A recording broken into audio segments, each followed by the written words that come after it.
এই দেখুন বন্ধুরা, আমি কচু শাকের ঘন্ট করছি। কচু শাক সিদ্ধ করে নিয়েছি, দিয়ে কড়াইতে মুড়ো ভেজে রেখেছি। এই যে চারখানা ইলিশ মাছের মাথা, আর ওই তেলে কালো জিরে দিয়েছি, আর কচু শাক দিয়েছি, কাঁচা লঙ্কা, লঙ্কার গুঁড়ো, নুন, হলুদ আর মিষ্টি দিয়ে এই বসিয়েছি।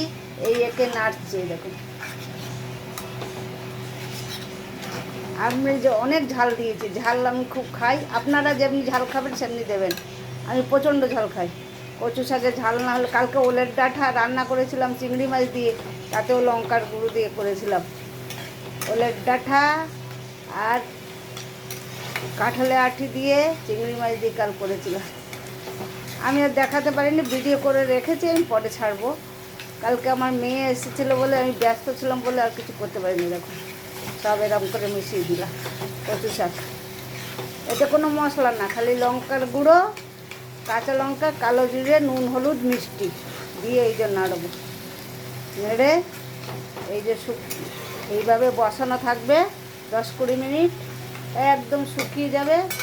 এই যে ইলিশ মাছের মাথাগুলো এই দিচ্ছি।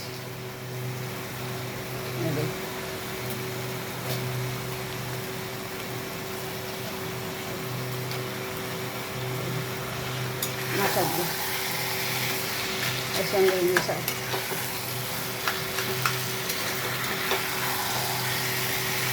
কচু শাক জিনিসটাই এরকম, ঝাল না দিলে টেস্ট হয় না।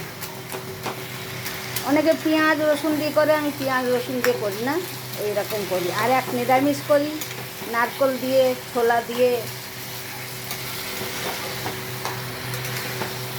এই লঙ্কাগুলো সিদ্ধ হয়ে যাবে, তখনই খুন্তির আগে দিয়ে এরকম করে ঘেটে কচু শাকের সঙ্গে ভিতরে দিয়ে দেবো। ওই যে এরকম করে করে কচু শাকগুলো শুকুবে।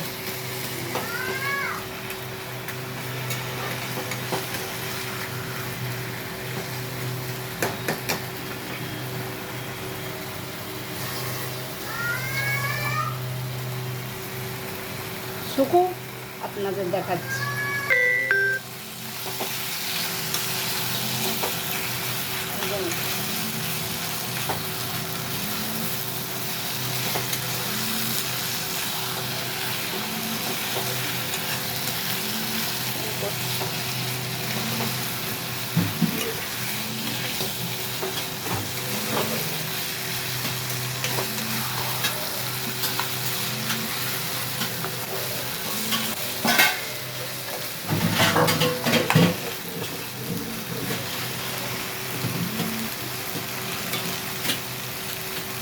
এই যে আমার কচু শাক কমপ্লিট, দেখেছেন